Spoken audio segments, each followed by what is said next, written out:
con era suficiente. Pero el Señor le dijo, verás cómo yo te amo. Y lo tocó. Yo creo que ese toque fue más fuerte que decir la palabra de sanidad. Ese abrazo que nosotros podemos dar a una persona que esté por ahí deambulando, esa compra que nosotros podamos llevar a una persona que esté en necesidad, yo creo que eso es más fuerte que la palabra del Señor. Y perdonen que lo utilice así, pero es que por ahí podemos entrar para entonces llevarle la palabra de Dios, para entonces poder introducirle y decirle, mira, el Señor dice aquí, dice allá, y poder leer la palabra del Señor. Ok, estamos en Juan 6, en el 67. Ahí hay una situación.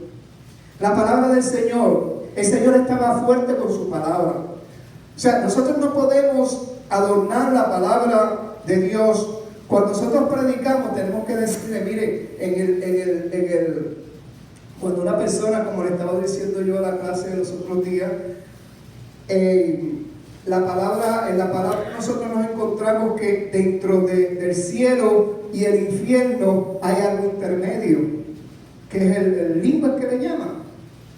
Limbo es algo así, que Dios lo saque de pena y lo lleve a descansar. Purgatorio. Oiga, 36 años pegando con la palabra de esas cosas se le van a uno. Gloria a Dios por eso, ¿verdad? O sea, dentro del infierno al cielo no hay purgatorio, no hay términos medios. Uno tiene que decir a las personas tal y como es, digo con cariño, ¿verdad? Porque tampoco lo vamos a apedrear, porque tampoco lo vamos a maltratar a las personas, porque ya las personas ya con sí, su situación es tan penosa que entonces nosotros le vamos a llevar una palabra de aliciente y lo que vamos a hacer es a maltratarlo. No. Así que cuando el Señor hablaba fuerte, pero hablaba verdad. Y esta es la situación que tenemos aquí. En el 6:67 dice, entonces Jesús le dijo a los 12, ¿quieres acaso iros vosotros también? Esa es una pregunta de análisis. Yo me pregunto, o sea, yo veo a Pedro haciéndose, usted sabe que cuando su vida está en peligro, dicen que uno en fracciones de segundo uno ve tantas cosas en su vida, como que le pasa todo así en fracción de segundo. Yo me imagino a Pedro que cuando el Señor le hace esta pregunta, que si te querías ir también, que si ellos se querían ir, Pedro dijo, no, pero es que yo anduve. En los versículos, en los capítulos antes, está la parte donde Pedro anduvo por el mar. Es que esa experiencia yo no me la puedo perder. Esa experiencia fue una experiencia que me marcó. Antes de eso yo vi cómo el Señor pudo alimentar a 5,000 personas con simplemente unos peces y unos panes. O sea, ¿cómo yo puedo dejar al Señor? O sea, analizó todo eso con una sola pregunta que hizo el Señor. ¡Qué tremendo! ¿Quieres vosotros también?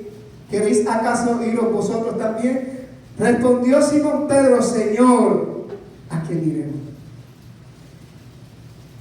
Tú tienes palabra de vida eterna. ¿Ves cómo el Señor cuando hace una pregunta, hace que la persona empiece a analizar lo que va a contestar, a analizar su vida, a ver cómo está su vida, cuál es la experiencia que ellos han adquirido, qué experiencia yo he adquirido en estos 36 años, qué cosas el Señor ha hecho en mi vida, cuando yo tengo alguna situación, cómo yo puedo afrontar esas situaciones si no me pongo a meditar qué fue lo que el Señor ha hecho en mi vida. Eso fue lo que Pedro hizo. Así que cuando Pedro analiza todo esto que el Señor había hecho en su vida, dice, ¿a quién iremos? ¿A quién iremos? ¿Cómo está la situación en Puerto Rico? ¿Podemos confiar en nuestras personas que nos gobiernan?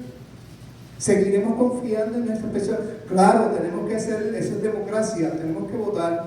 tenemos que ir y votar y hacer toda esta dinámica que como democracia tenemos derecho, pero tenemos que orarle al Señor. ¿A quién el Señor quiere poner ahí en la dirección de los pueblos, de nuestro gobierno, de nuestro país? O sea, podemos confiar más en esas personas que en el Señor. ¿A quién iremos? Gloria sea el nombre del Señor.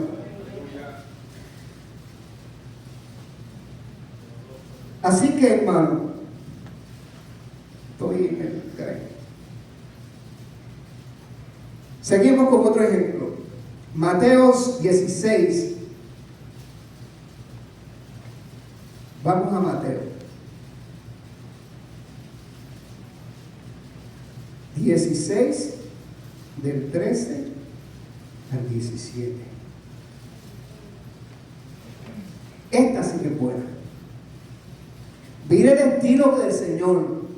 Ya le he dado dos estilos, ¿verdad? O sea, te he dado dos ejemplos de cómo el Señor trabaja con las preguntas, cómo el Señor nos hace analizar hasta dónde hemos aprendido, hasta dónde los discípulos aprendieron las enseñanzas del Señor. Miren en esos versículos de Mateo 16, del 13 al 17. Dice así: viniendo Jesús a la región de Cesarea de Filipo, preguntó a sus discípulos, diciendo: ¿quién dice los hombres que es el Hijo del Hombre? Otra pregunta. Así que pone a pensar a los discípulos, pone a pensar cuál es el impacto que el Señor ha hecho en la región. Cómo el Señor se ha proyectado, cómo ellos entienden, porque ellos bajaban, ellos podían ver, ellos podían involucrarse con el pueblo. ¿Qué decía el pueblo de sus enseñanzas? Así que cuando el Señor le pregunta: ¿quién dice los hombres que es el Hijo del Hombre? Ellos dijeron: uno Juan el Bautista, otros Elías, otros Jeremías, o uno de los profetas. ¿Sería verdad que el Señor quería oír esa respuesta? ¿Sería verdad que el Señor quería oír esa respuesta? Porque inmediatamente le dice: pero vosotros, ¿quién dice que soy yo? O sea, ¿cómo usted me ha interpretado? ¿Ve cómo el Señor, como maestro, utiliza las preguntas, el explique y conteste la mejor contestación, o explique cómo él utiliza esta herramienta para ver, para que sus discípulos se detuvieran y pudieran analizar. Y eso es lo que debemos hacer nosotros también cuando leemos la palabra del Señor. No contestar un sí o un no, sino profundizar, analizar qué es lo que el Señor quiere cuando vemos que estamos leyendo la palabra del Señor y sobresale algún versículo y uno dice: wow, Señor, ¿qué tú quieres con esto? Así que mire cómo Pedro sale en el 16:16, dice: respondió Simón Pedro y dijo: tú eres el Cristo, el Hijo del Dios viviente. ¿Qué nota usted le daría a Pedro? ¿Qué nota usted le daría? Cuando leemos lo que continúa ahí, dice: entonces Jesús respondió y dijo: bienaventurado eres Simón, hijo de Jonás, porque no te lo reveló carne ni sangre, sino mi Padre que está en los cielos. Yo, por ser benevolente, le daría una C. Una C yo le daría, porque aquello se lo contestó el Espíritu Santo. Esa pregunta se la dio el Espíritu Santo. ¿Sabe cuando usted se está copiando? Cuando usted está copiando, dice: ¿qué pusiste en la 3? ¿Ah? La maestra te ve, o el maestro te dice: hey, te estás copiando, tranquilo. Los jóvenes han pasado por esa. Digo, los jóvenes nada más, porque yo fui joven también. Ay, Dios mío, vamos a darlo ahí. Ve el estilo que tiene el Señor para ver qué profundidad tienen sus discípulos en las enseñanzas. Ve que cada pregunta tiene una respuesta. Cada pregunta de esas tiene una respuesta.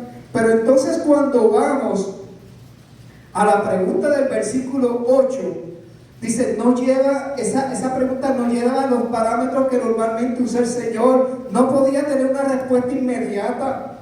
¿Qué es lo que dice el Señor? Dice, cuando venga. Y Él estaba presente allí. Vamos allí a Lucas 18. Y a esa pregunta, 18:8. Vamos allí. Gloria sea el nombre del Señor. Dice 18:8. Os digo que pronto les hará justicia, pero cuando venga el Hijo del Hombre, cuando venga pasado, ahí está el Señor hablando del pasado, hallará fe en la tierra. Ese pasado será ahora. Eso que está preguntando el Señor, ¿será ahora en estos tiempos? Fíjense que cuando usted lee ese versículo completo, ese capítulo completo, esa pregunta no tiene respuesta en ese. Por eso es que yo digo que rompe el parámetro del Señor de otras preguntas. Cuando el Señor preguntaba había una respuesta. Cuando el Señor preguntaba había un análisis. Cuando el Señor preguntaba, rápido salía alguien para decirle, Señor, esto es lo que tú quieres. Esto fue lo que yo aprendí. Pero en esta pregunta no hay respuesta. Me pregunto el porqué de esa pregunta. Y de hecho, esta predicación se llama así mismo. Hallará fe el porqué de la pregunta. Me parece que en esta pregunta, sin respuesta inmediata, ya estas personas no la podían contestar porque Él no se había ido. Y si no se había ido, estaba hablando del futuro. Estaba hablando de este tiempo, hermano. Estaba hablando de estos tiempos que estamos viviendo. ¿En qué tiempo se podía contestar esta pregunta? ¿Y quiénes podían contestar esa pregunta? ¿De cuál fe estaba hablando el Señor? ¿Fe de sanidad, de milagros de sanidad? ¿Fe de un milagro financiero? ¿Fe en que el Señor tenga un milagro en la vida de alguien? ¿Fe en que el Señor intervenga en un familiar? Esa no es la fe que el Señor está hablando ahí. ¿Cuál será la fe que hallará el Señor? ¿Qué fe es la que va a hallar el Señor cuando venga a buscar su iglesia? ¿Cuál es esa fe, mi hermano? La fe de salvación. Y yo quiero probárselo por la palabra del Señor. En Primera de Pedro 5, en Primera de Pedro 1, el versículo 5 y el versículo 9, mire la fe que el Señor está hablando. ¿De qué fe es la que el Señor está hablando en ese momento? Vuelvo y le repito, en ese momento ellos no podían contestar lo que el Señor estaba preguntando, porque el Señor estaba allí. Esa pregunta la podemos contestar nosotros. Gloria sea el nombre del Señor. Primera de Pedro 1, el 5 y el 9. ¿Lo tienen? Dice que sois guardados por el poder de Dios mediante ¿qué? Para alcanzar la que está preparada para ser manifestada en el tiempo postrero. ¿Y cuál será ese tiempo, hermano?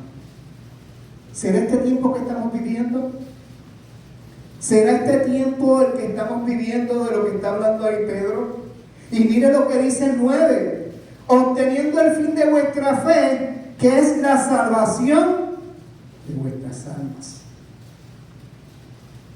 Entonces, Lo que el Señor está hablando ahí, lo que el Señor está preguntando a aquella gente, a aquellos discípulos, a aquellos apóstoles, no lo podían contestar. Nosotros podemos contestar esa pregunta. Nosotros podemos decirle: Señor, en mí tú hallarás fe. Señor, en mí hallarás fe porque yo estoy esperando por ti. Señor, aunque nos anuncias por ahí, que hay a veces en la radio, que si me duele la coyuntura, que si utiliza este postecito de esto, o tómate esta pastillita, ya no se oye. Qué bueno que ahorita el hermano está diciendo que las oraciones ha hecho efecto en su hermana, pero ya esto no se oye, hermano. Ya esto de lo que dice la palabra, que si hay alguien enfermo, que los ancianos los unja y estos sanarán. Y esto no se está viendo, hermano. Por eso es que el Señor, yo creo, hermano, honestamente, que cuando el Señor hace esta pregunta, lo hace con el corazón en la mano. Hallaré fe. A veces las situaciones que estamos viviendo nos roban esa fe, hermano.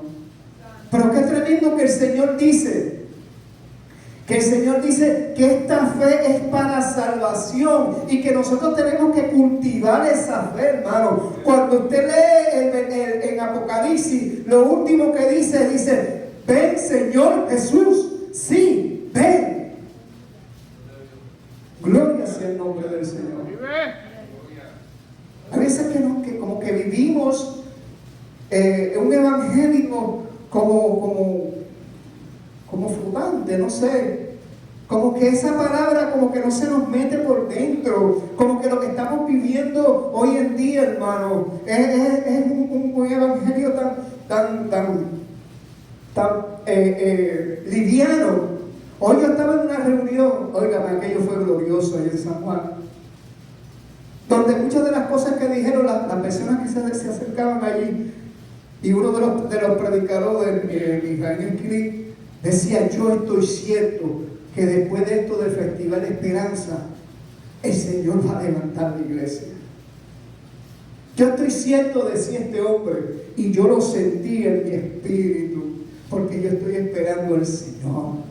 Yo estoy esperando al Señor. Yo estoy como Pablo, que nada me sea estorbo. Yo quiero ver a mi Señor. Yo quiero un día decirle, oír cuando Él diga: ven, buen siervo fiel, en lo poco fuiste fiel, en lo mucho te pondré. Yo quiero cultivar esa fe, hermano. Yo quiero que esa fe esté en mí, esa fe de salvación que habla ahí, como decía el hermano ahorita. Yo sé que cantar en el dolor no es fácil. Oiga, mi hermano, pero usted cuando usted viene, entonces será un pedazo de cielo aquí. Gloria sea el nombre del Señor. Pero no importa si me duelen los huesos, no me importa si me duele la cabeza, no me importa si la vista me está fallando, no me importa. Yo sé que mi Redentor vive y que un día Él vendrá a buscar su iglesia. Que esa palabra, esa pregunta que tiene ahí, que si hallará fe, por lo menos que cuando Él me vea, Él pueda haber fe en mí.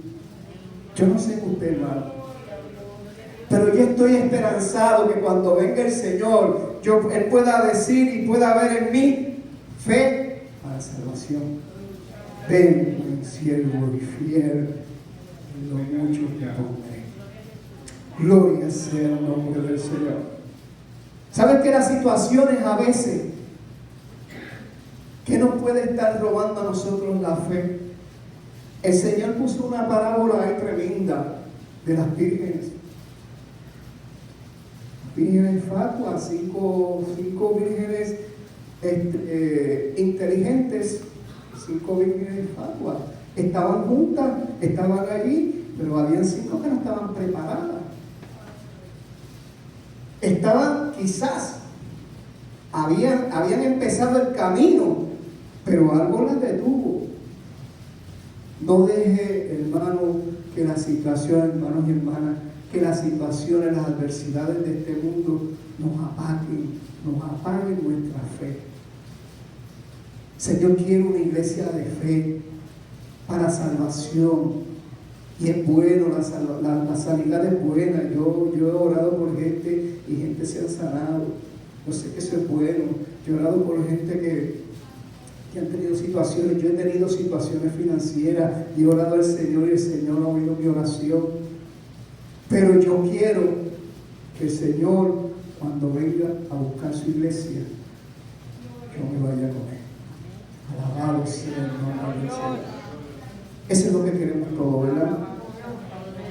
Así que, hermano, voy a decir si me quedó algo por aquí. No. Conclusión. Así que esa pregunta del versículo 8 final, cuando venga el Señor, hallará fe en la tierra, va dirigida a usted y a mí, para que nosotros, no que seamos rápidos en contestarla, sino que analicemos su contestación con seriedad y la contestemos responsablemente si realmente estamos esperando al Señor. El Señor sabe la respuesta de cada uno de nosotros. La pregunta la hace para beneficio de cada uno de nosotros. El Señor sabe cuál es la respuesta de cada uno de nosotros. El Señor nos examina, hermano. El Salmo 139 dice: ¿dónde me esconderé? ¿Dónde? Y hay veces que este cuerpo, esta mente, son tan traicioneras que el mismo David decía: examíname, oh Señor. Mira a ver si dentro de mí hay algo que no esté funcionando bien. Mira a ver si hay algo dentro de mí que no esté agradándote a ti y échalo fuera. Hay veces que nosotros actuamos y después decimos: wow, ¿y por qué yo hice eso? Gloria sea el nombre del Señor. Así que esa respuesta, hermano, la tenemos nosotros. Esa respuesta no la tenían aquellos discípulos en aquel tiempo. La tenemos nosotros ahora, en los tiempos que estamos viviendo. Y estos tiempos que estamos viviendo, hermano, son tan fértiles para que venga el Señor. Como decía la hermana, que en su juventud y en su vejez, ¿qué fue la hermana? La que cantó ahorita.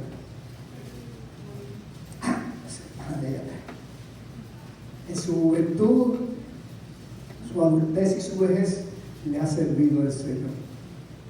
Tremendo, tremendo. Y lo está esperando, ¿verdad, hermana? Aleluya. Esto es serio, hermano. Y perdone que se lo diga así, ¿verdad? Pero la venida del Señor es tan real como que ahorita vamos a dormir y mañana va a salir el sol. Esa es una realidad en el cristiano, una realidad que la tenemos que tener nosotros diariamente. El Señor puede venir en cualquier momento. Nosotros tenemos que tener esa fe, aleluya, bien a flor de nuestro diario vivir, para cuando venga el Señor no digamos: ay, ¿qué yo hice? Vino el Señor y me quedé. Gloria sea el nombre del Señor. Hasta aquí este mensaje, hermano. Vamos a ponernos de pie. Quiero hacer dos llamados después que ore. Vive Jesús. Señor, te adoro, te bendigo, Padre. Te doy gracias, Padre amado, por esta oportunidad una vez más, Señor, de haber podido predicar tu palabra, Señor. Palabra que he predicado, Señor, tú me la diste. He predicado, Padre amado, conforme, Padre mío, Señor, a tu iluminación, Padre amado. Gracias te doy, Padre mío, Señor, por esta oportunidad. Yo te pido, Padre, por la congregación de esta iglesia, por su pastor, Padre amado, por su esposa, Padre mío, su parentela, Padre de la gloria, que tú los bendigas, Padre amado, de forma especial, Señor. Mira sus proyectos, Padre de la gloria, bendícelos, Padre mío, Señor. Que tu gloria, Señor, sea manifiesta aquí, Padre mío. Que tu gloria, Señor, sea manifiesta, Señor, de forma especial. Que tú te puedas pasear, Padre amado. Que los hermanos y hermanas, Padre amado, cuando tú te pasees, puedan tropezar contigo, Señor, Padre de la gloria. Que ellos, Padre mío, Señor, sientan, Padre amado, esa bendición, Señor, tuya, Padre. Gracias te damos, Señor. Así con los ojitos cerrados. Si hay alguien aquí que no conoce al Señor en esta noche y quiera saborear lo que nosotros decimos que es salvación de nuestras vidas, empezar a saborearla desde ahora. Si quiere entregar su vida, su alma al Señor en esta noche, el altar está abierto. Queremos orar por ti. Queremos ponerte las manos encima y orar y presentarte al Señor. Aleluya, para que el Señor escriba tu nombre en el libro de la vida. Gloria sea el nombre del Señor. Queremos orar por ti. Tú no sabes si mañana, si vas a ver mañana. Hay gente que se han acostado y no se han levantado. No quiero meterte miedo con esto. No, eso no. Eso no. Esto es una realidad. Como dice ese dicho, no dejes para mañana lo que puedas hacer hoy. Quizás mañana pueda ser tarde. Quizás mañana no llegue el mañana, quizás no lo veas. Quizás el Señor te está dando una oportunidad en esta noche para que tú entregues tu vida a Él. Como dice el himno, ven a Él. Ven a Él. Él espera, el buen Salvador. Aleluya. Gloria sea el nombre del Señor. Si no hay nadie en la iglesia, hay alguien que quiera la oración. Si hay alguien que no sienta la salvación de su alma, también puede pasar. Yo no cuestiono, puede pasar en confianza. Yo oro y que el Señor sea el que haga la obra, ¿verdad? Aleluya. Si hay alguien que quiere la oración, gloria sea a Dios. Está valiente. Aleluya. El altar está abierto, hermano. Santo Dios, aleluya.